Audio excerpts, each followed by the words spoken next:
নীলাচল নিবাসায় নিত্যায় পরমাত্মনে বলভদ্র সুভদ্রাভ্যাম জগন্নাথায় তে নমঃ।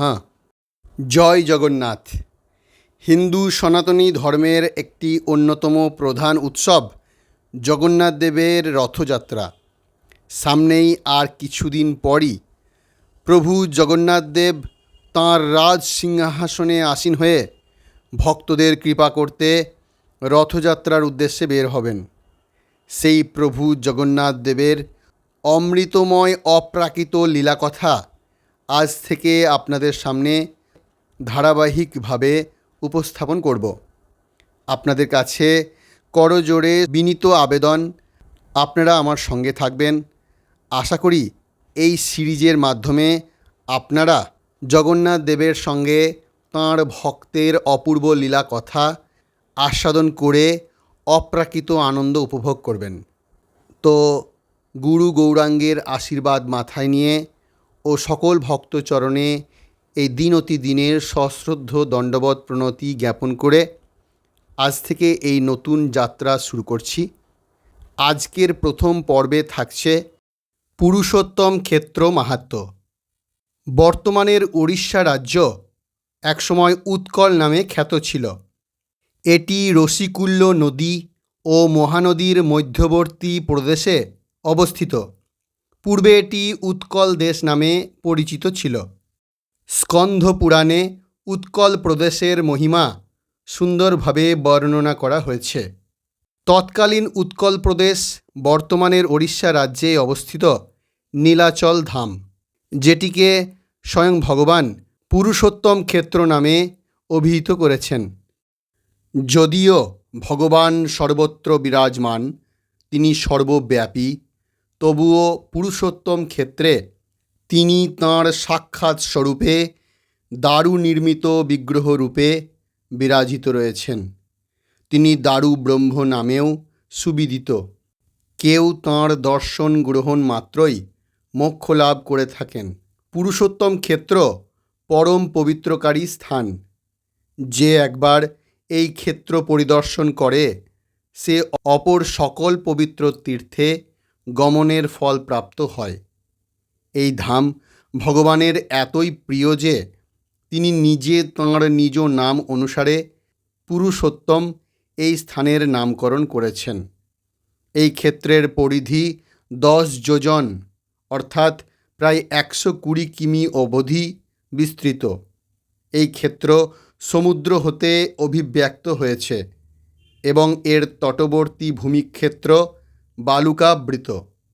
বালুকাময় এই তটভাগের মধ্যস্থলে একটি নীল পর্বত বিদ্যমান। একসময় এই ধরণী প্রলয় জলে নিমগ্ন ছিল। ভগবান শ্রী বরাহদেব পৃথিবীকে উদ্ধার করে একে যথাস্থানে স্থাপন করেন। তারপর ব্রহ্মা সকল তীর্থ ও নদী সমূহ স্থাপনে ব্রতী হন। ব্রহ্মা সকল জীবকুলের দুর্দশার কথা চিন্তা করেন, যারা সকলে ত্রিবিধ ক্লেশে এখানে নির্যাতিত হচ্ছে। তাঁদের কল্যাণের কথা ভেবে ব্রহ্মা মুক্তি প্রদায়ক পরমেশ্বর শ্রী বিষ্ণুকে বহুবিধ প্রার্থনা স্তুতি নিবেদন করেন। শ্রী বিষ্ণু ব্রহ্মাজির প্রার্থনায় অত্যন্ত প্রীত হলেন এবং তাঁর সামনে আবির্ভূত হলেন। তাঁর গাত্রবর্ণ ছিল মেঘের মতো নীলাভ। তাঁর চতুর্ভুজে শোভা পাচ্ছিল শঙ্খ চক্র গদা পদ্ম। তিনি গরুড়ের পিঠে আরোহণ করেছিলেন। ভগবান বিষ্ণু ব্রহ্মাকে বললেন, আমি তোমাকে একটি পন্থা বলবো, যার ফলে তোমার অভিপ্রায় সিদ্ধ হবে। মহাসাগরের উত্তর ভাগে এবং মহানদী নামক নদীর দক্ষিণ ভাগে অবস্থিত একটি স্থান রয়েছে, যার নাম উৎকল দেশ। এই স্থান অত্যন্ত রহস্যময় এবং সাধারণ মানুষের অগোচর। এই স্থানে আমি আমার বিশেষ রূপে ক্ষর ও অক্ষরের অতীত পুরুষোত্তম রূপে অবস্থান করি। সৃষ্টি ও প্রলয়ের দ্বারা উৎকল কখনো প্রভাবিত হয় না। সেখানে নীলগিরি নামক পর্বতের শিখর দেশে একটি কল্প বট বিদ্যমান।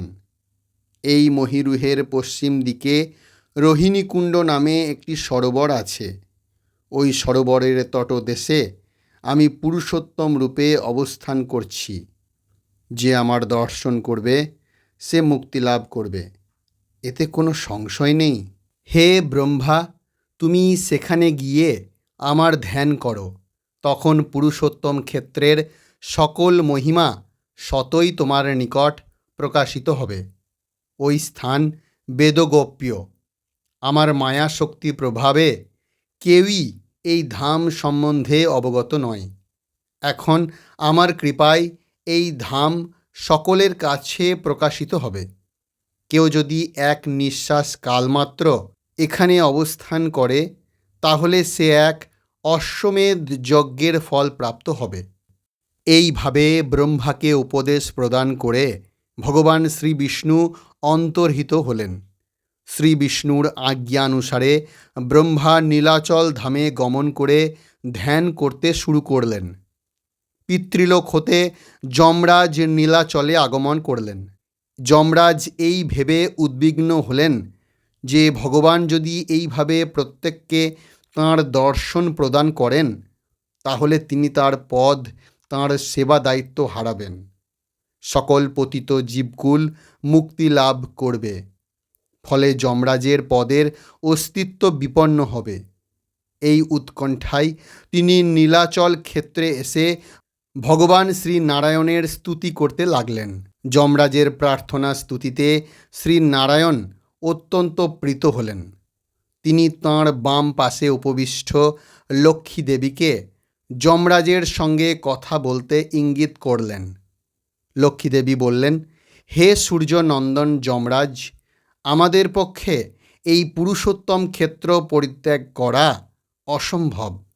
এই ক্ষেত্রে কাউকেই তাদের কর্মফল ভোগ করতে হয় না।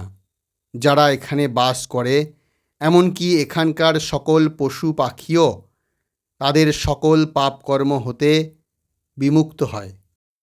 যে এখানে বিরাজিত ভগবান শ্রী নারায়ণকে দর্শন করে সে সকল কর্মফল হতে মুক্ত হয়। অন্য সকল স্থানে তোমার প্রভাব থাকবে, কিন্তু এই স্থানে নয়। এই স্থান ব্যতিরেকে অন্য যে কোনো স্থানে তুমি তোমার কর্তব্য করতে পারো। তোমার প্রপিতামহ ব্রহ্মা এই স্থানের মহিমা অবগত হয়ে ভগবান শ্রী গদাধরকে তাঁর প্রার্থনা স্তুতি নিবেদন করেছেন। যমরাজ বিনীতভাবে উত্তর দিলেন, হে লক্ষ্মীদেবী, আপনি যা কিছু বলেছেন তা সত্য বলে স্বীকার করছি। ভগবানের অভিপ্রায় চূড়ান্ত। তিনি জীবসত্তা সমূহকে বন্ধনগ্রস্ত করেন। তিনি তাঁদেরকে বন্ধন থেকে বিমুক্ত করেন। তিনি আমাকে সৃষ্টি করেছেন, তেমনি তিনি স্বর্গ ও নরক রচনাও করেছেন। এই ক্ষেত্রে যে কেউই মৃত্যুবরণ করবে সেই মুক্তিলাভ করবে। এই যদি আপনার অভিলাষ হয় তাহলে কৃপাপূর্বক এই স্থানে বাস করার মাহাত্ম্য আমাকে বিশদভাবে ব্যাখ্যা করুন। পুরুষোত্তম ক্ষেত্রের মহিমা কীর্তনের সুযোগ লাভ করে জগন্মাতা লক্ষ্মীদেবী আনন্দিত হলেন। এরপর তিনি যমরাজকে ভগবানের বহুবিধ লীলা কাহিনী বর্ণন করতে লাগলেন।